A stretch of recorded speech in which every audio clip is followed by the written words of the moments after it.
Adrian Jones is the founder of Profound Awesomeness. He is the host of the Profound Awesomeness podcast. He is a heart attack survivor and he is back on LifeBlood. Welcome back, Adrian. Hey, George, it's so great to be back. Thank you so much for having me here. I'm super excited about our conversation this morning. Yeah, excited to dig back into everything. Refresh my memory. Tell us a little about your personal life, some more about your work, and why you do what you do. Yeah, well, as you just kicked off our conversation, I am a heart attack survivor. I was, I live here in Northern California, and I was commuting in and out of the city, working in corporate America, doing the thing being just working in a corporate job in financial services for years and years of technically decades.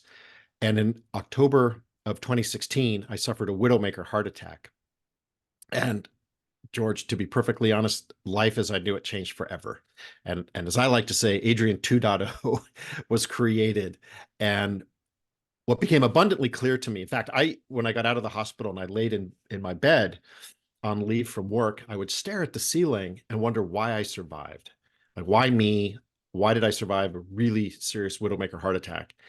And the answer that the universe gave me was really compelling and super powerful.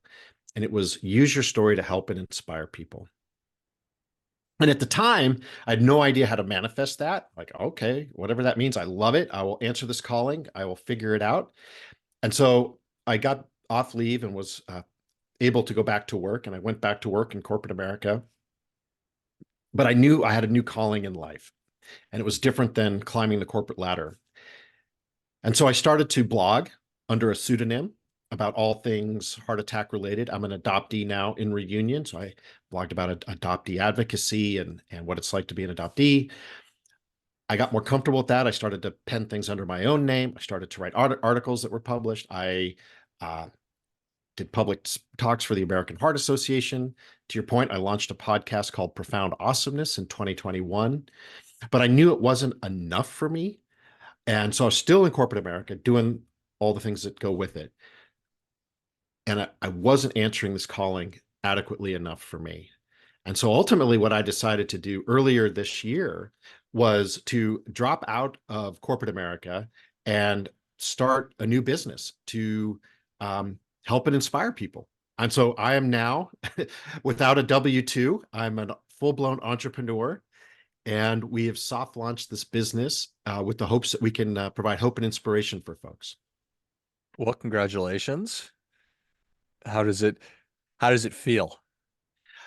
Oh, it feels amazing. It's very antithetical for me and my hardwiring and how I was raised and just the norms in which I grew up, that I would have a job and march forward with a job and always have a plan about earning money and what that's going to look like to, provide for the family. And oh, by the way, I'm old enough to have two kids in college. So to walk away from all of that on paper, it's almost lunacy. Like, you have two kids in college and all these financial obligations, and you're just going to go for it. And yeah, quite frankly, that's exactly what I'm doing. I like to say I'm doing a trust fall with the universe. But in my core, in my heart, I know what I'm doing is the right thing for me and for the people that we can impact with our new business. And I feel truly centered in what I'm doing. I've never slept better. I've never felt more at ease. I have no known symptoms of great anxiety about where's the next paycheck coming from and all these things. I just feel in my core that I've answered this calling that I had back in 2016 and laying in bed trying to figure out what I'm supposed to do with the second act in my life. So it feels amazing, I guess, is the bottom line. Good. Good, good, good. So it's probably been almost 6 months since we spoke and trying to figure out how you're going to actually manifest the ability to help and inspire people. So how is it taking shape? Yeah. Well, late spring, when I ventured into the great unknown here, I actually partnered up with someone I went to undergrad with who has a master's of applied positive psychology from the University of Pennsylvania, which is a very preeminent program led by Professor Martin Seligman. And we got together and we figured out what could we do we've got this podcast, or I had this podcast called Profound Awesomeness. Maybe we could combine forces and tell stories, inspirational stories that people could watch on video or listen to in the podcast format that would help them get through whatever they're going through. And we took a swing at that, but it didn't quite feel right. And so we midsummer, probably right about the time we talked, George, we were just starting to pivot in a new direction. And so what we've landed on is creating a community-based business for Gen Xers, specifically targeting the Gen X community, where they can grow together, create their what's next, and ultimately get more out of life. And so that's what we've built. And we're really, really hard building this business around two really fundamental and important things. One is around community, and the other is around play. And play, I want to be very clear about. It's not, yeah, we're going to, as a group, go down to Vegas and go to a clubbing and get bottle service and stay up until sunrise and all that kind of stuff. That's not what we really mean. By play, there are three elements of play we're super excited about bringing into our solution for people. One is about fun, one is about creativity, and the third is about exploration. And we want to bring that into this a personal growth, personal transformation type environment.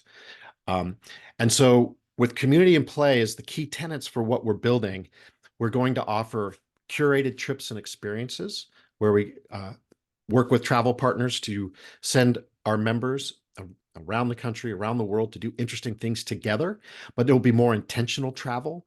So you would go with one of our coaches who would go, if our trip is to go fly fishing in Jackson Hole, for example, we would send one of our coaches who could help bring a level of intentionality to the conversations after you're done fly fishing and sitting around the campfire. We could lead a really interesting conversation that's pertinent to that cohort, that travel cohort of people. And then, so that's trips and experiences. And then the other bucket is around navigating change. And so we are going to offer a place where people can convene as cohorts and work with coaches in cohorts to navigate an interesting change in their lives. And when you get into your 50s, you sort of become the sandwich generation, right? And a lot really happens. If you have children, you probably may becoming an empty nester or become one. Potentially you lose a spouse to death or divorce. Your parents might be sick, aging, or dying. You might have suddenly lost your job unexpectedly at 55 after 30 years in the same firm or same industry, and on and on and on. And we want to create cohorts where you can join and be a part of other like-minded people going through something similar. You know, in my case, as a heart attack survivor, I was looking all around for a community of heart attack survivors that I could connect with, like to go through like this, the mental recovery process as much as the physical recovery process. And I couldn't find it.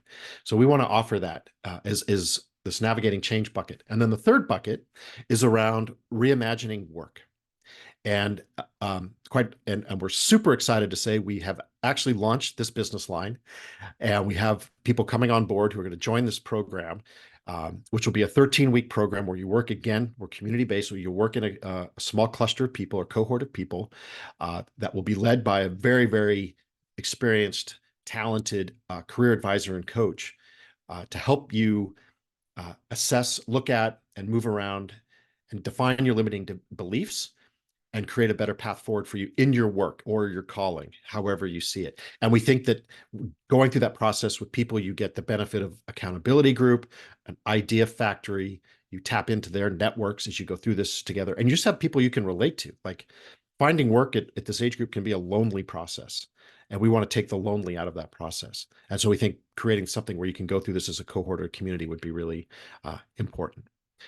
So yeah, so that's the premise of our business. And as we kick into the new year, we'll have a lot more happening and we'll get louder. We're scrappy, we're small, we're just starting out, but we'll be in all the places of social media and other things, getting our message out and hopefully being in a place where we can really help people create a really compelling and exciting what's next in their lives for Gen Xers. Well, I love it. I think it sounds great. I'm sure it wasn't easy to refine a world of ideas down to the community and play, but specifically play, navigating change, and reimagining work.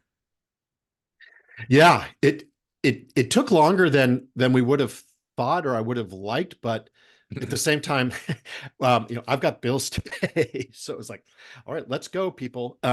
But ultimately, as they say, Rome was not built in a day. Yeah. And to wade into the space that is as big and vast in the personal transformation, personal growth category or space, it's big and there's a lot going on. And we had to really look at it. And when we looked at it, there are a few models that are out there. And what we didn't see is this whole element of community. So when I say a few models, there's a self-service model. Like, oh, I'm going to read some books. I will listen to certain podcasts. I'll watch YouTube videos, some TED Talks, what have you. Maybe go to yoga or do some meditation and go on a self-guided transformation journey. That's fine and good. Another model is you work one-to-one. So maybe you hire a therapist or a coach or both to help you navigate through some challenges in your life. Another model is a more institute-based, cognitive-based experience where you go to a week-long retreat, and there's some very well-known players in the space that do great work.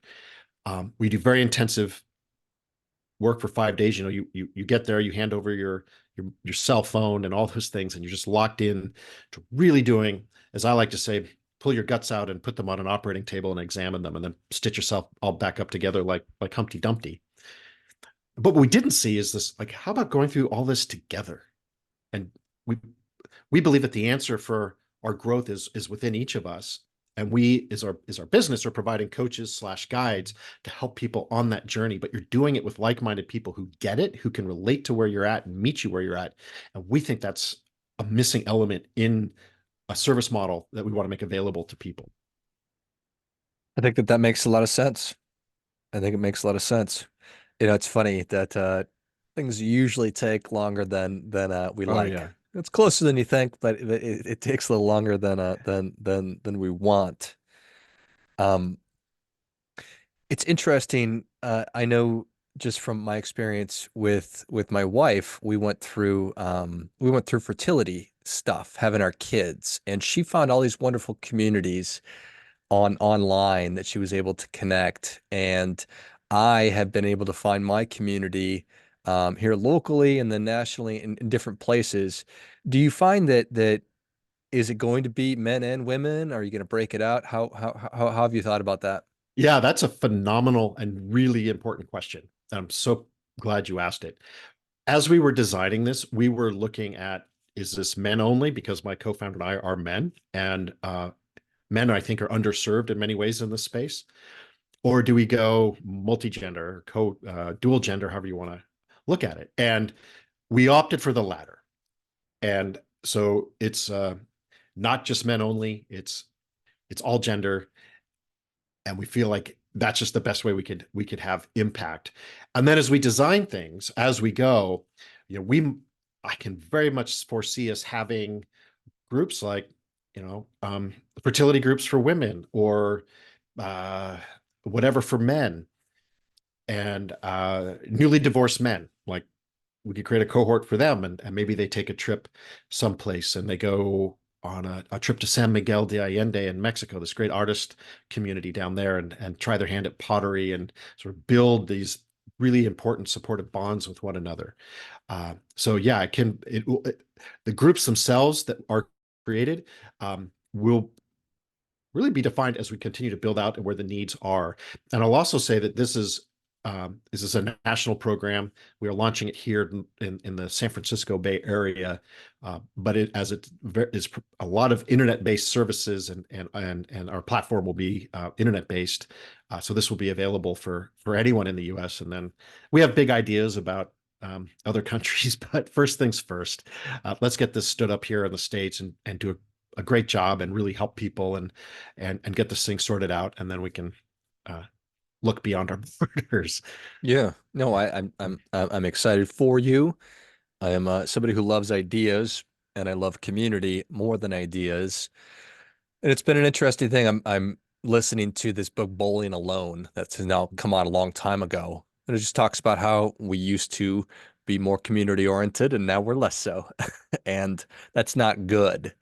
So making community, the term is probably accessible. You talk about how men are underserved. Well, yes, that's true. But men, I think, just for whatever reason, are not as active reaching out and looking for this kind of thing than women are. They're probably more proactive about caring for themselves and meeting their needs proactively. So definitely a need. Yeah. And to your point, our as we get older in life, what happens is there's a term called our weak networks start to diminish and whittle down as we maybe leave the workforce or leave the communities in which we raised our kids, where we seem to know everybody and all our neighbors and all this sorts of things like that. You've got your core network, but your weaker network starts to diminish, and that becomes a problem. And what's a real problem in the US is loneliness. And the data is not a good news story. As we get older, loneliness becomes an epidemic in a way. And hopefully, what we're building here can help with that. It's not the panacea and the fix all, but hopefully it can play one role in helping bring people together and create a greater sense of community as we get older in life. But it is something I think here in the U.S. we really need to look at and examine. And there's a great Netflix series, actually a book on it called The Blue Zones, which was really enlightening. But I have not read the book. Full disclosure, I did thoroughly enjoy the Netflix docu-series. I think it's 4 episodes, and community just plays such a key role in these blue zones where there's a higher degree of centenarians than other parts of the world. So they examine what leads to that longevity, and community just it's everywhere. It's just screaming at you in the examples they show in that Netflix series. Yeah. So I also really like and think it's smart how you broke it out to there's really practical things.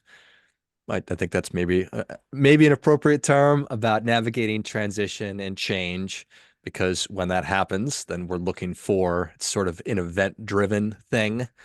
In reimagining work, there's so many of us that don't like our work or really hate it. But then the idea of fun, like somebody asked me a couple years ago, like, what do you do for fun? I'm like, oh, I don't know that there's that many things I actually do just for joy or for fun. I enjoy everything that I do, but what do I really do for fun? So I think it makes a lot of sense. Yeah, and we want to have fun. I want to have fun. I want to have fun working. I want to have fun in life.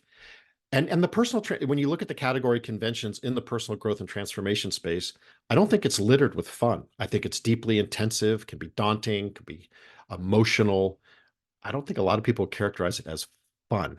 And so we want to bring fun to it and really differentiate ourselves from what's available in the marketplace for people that might be more appropriate and interesting for them to have that experience than something deeply intensive and emotional, maybe is working one-on-one with a therapist or a coach or something along those lines. I love it. Well, Adrian, thank you so much for coming back on. Congratulations on the evolution and the iteration. Where can people learn more? Yeah, well, it's fun. More. That's it. That's the name of our business is More, MORE. And our website is wearemore.io. Wearemore.io. And we believe that we are more. We as people are and individuals are more. We together collectively are more. So please come check us out. Reach out. I personally would love to hear from you if you're interested in what we can do to help. And George, thank you so much for letting me come on the show and sharing what we're up to. Yeah, 100%. Well, if you enjoyed as much as I did, show Adrian your appreciation and share today's show with a friend who also appreciates good ideas. Go to wearemore.io and check out everything that we've been talking about today and see what makes sense for you to get involved with. Thanks again, Adrian. Thanks, George. Until next time, remember, do your part by doing your best.